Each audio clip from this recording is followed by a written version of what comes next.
자, 그렇다면 지난 시간에 이어서 페르시아의 무슬림 역사가들과 아르메니아의 기록가들은 에프탈인에 대해 어떤 이야기를 전하고 있을까요? 페르시아의 무슬림 역사가들 그 중에서도 15세기에 활동했던 페르시아의 역사가인 모함마드 이븐 환드샤흐 이븐 마흐무드, 약칭으로 미르온드라 불렸던 이는 이 에프탈인 혹은 베쿤족을 가야텔이라는 이름으로 기록했습니다. 그리고 아르메니아의 기록가들은 이들을 테탈인으로도 불렀습니다. 그런데 이 테탈족은 페르시아를 향해 파괴적인 약탈을 감행하곤 했습니다. 그래서 페르시아의 사산조는 로마인 혹은 비잔틴 제국과의 전쟁에 전력을 쏟기는커녕 오히려 테탈족에게 참화를 입는 신세가 되기도 했습니다.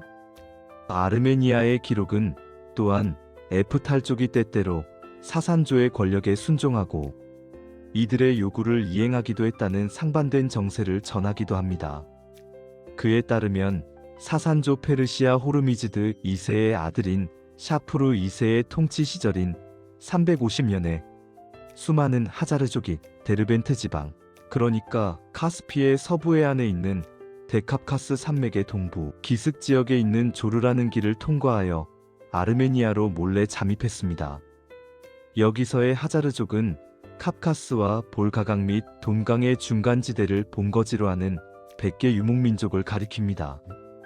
그 당시에 샤프루 2세는 아시리아, 그러니까 티그리스와 유프라테스강 유역의 메소포타미아 지역 및 토라산, 호레즘, 그리고 아트로파텐, 그러니까 현재의 카스피의 남서부 아제르바이잔 지역과 캅카스 알바니아, 그러니까 현재의 아제르바이잔과 아르메니아 접경지대 이베리아, 그러니까 지금의 조지아, 남동부 지역 등에서 많은 군대를 징집해서 하자르에 맞섰습니다.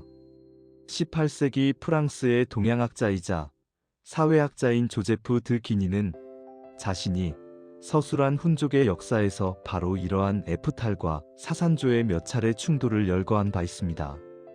19세기의 러시아 동양학자인 표트르 레르흐는 호레즘에 있는 케르데르 혹은 쿠데라나 케르데란 호스트, 그리고 아불가지의 기록에서는 게르덴 호스트로도 알려진 도시의 이름에서 에프탈 혹은 키다리트가 지배했던 고대의 호레즘 유적을 발견하기도 했습니다.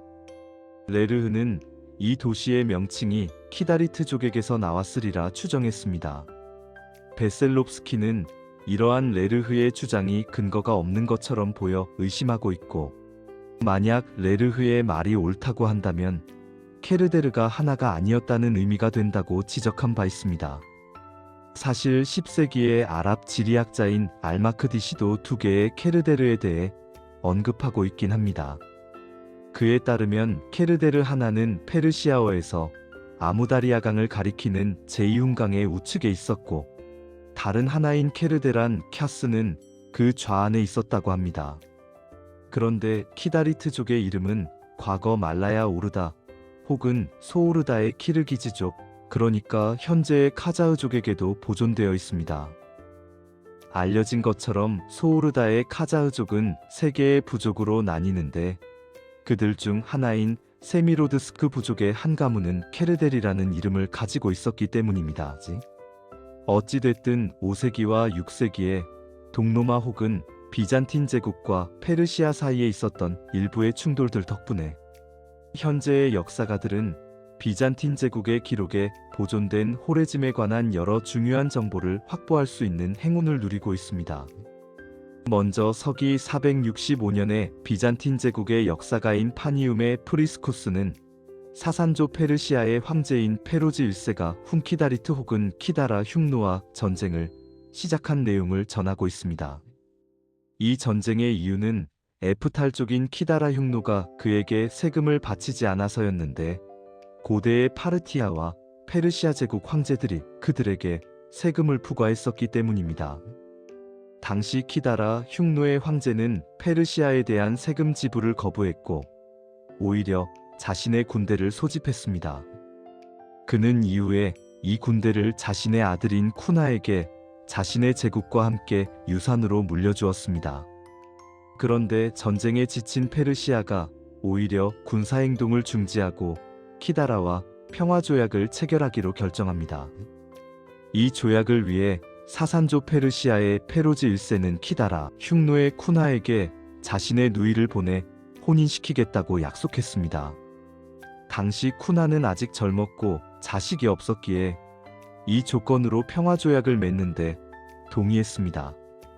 그러나 페로즈 1세는 에프탈 쪽의 군주인 키다라 흉노의 쿠나를 기만하려고 그에게 자신의 누이가 아닌 황실의 예법을 익히게 한 다른 여인을 보냈습니다. 페로즈 1세는 이 여인을 죽음의 공포로 위협하여 훗날 거짓이 드러나는 것을 막으려 했습니다. 그러나 그녀는 혼인이 이루어진 후 쿠나가 이 속임수에 관해 알아차릴까 두려워했기에 모든 것을 그에게 이야기했고 쿠나는 페로즈 1세에게 복수하기로 마음먹었습니다. 당시 페로즈 1세에게는 주변국들과의 전쟁을 위한 군사지휘관들이 부족했습니다. 그래서 페로즈 1세는 300명의 페르시아 주요 인사들을 쿠나에게 파견해 이러한 기만을 무마하려 했지만 쿠나는 그들 중 한 명을 사형에 처하고 다른 이들은 불구로 만들어 페르시아로 돌려보냈습니다.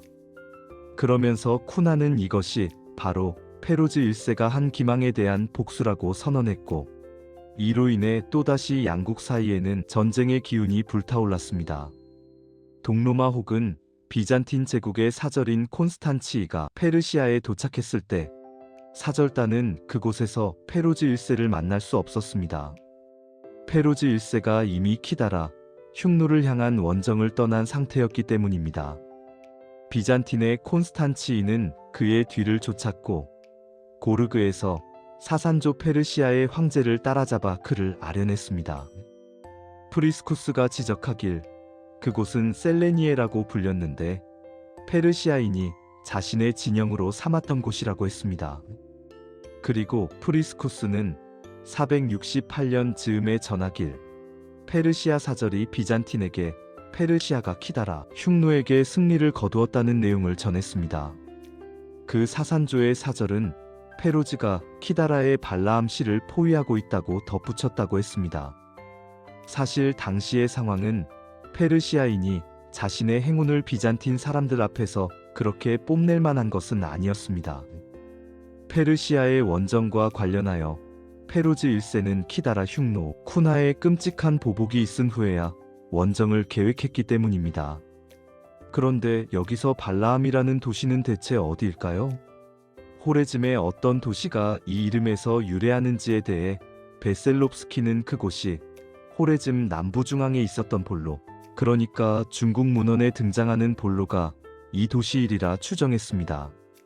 19세기 독일의 동양학자인 율리우스 하일리 클라프로트는 볼로를 현재의 아프가니스탄 북부에 위치한 도시인 바르로 추정한 바 있는데 베셀롭스키는 바르가 볼로는 확실히 아니라 반박하면서 클라프로트의 관련 해석 모두가 매우 의심스럽다고 주장합니다.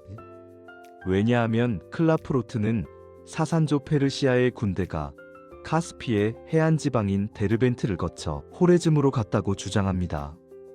베셀롭스키는 클라프로트의 주장이 잘못되었음을 반박하기 위해 페르시아 군대의 진로가 너무 불필요하게 돌아갔음을 다음과 같이 비유했습니다. 러시아의 상트페테르부르크에서 모스크바로 갈 때 현재의 리투아니아 수도인 빌뉴스와 현재의 벨라루스 수도인 민스크, 그리고 모스크바 서쪽에 위치한 스몰렌스크를 거쳐갈 필요가 있느냐는 비유였습니다.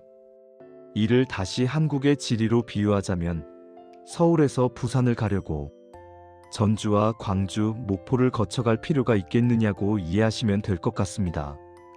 비잔틴 제국의 역사가 프로코피우스는 이후에 펼쳐졌던 페로즈 1세와 쿠나의 충돌에 관해서도 전하고 있습니다.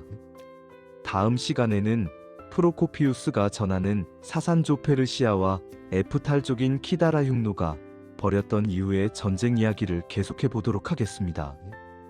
감사합니다.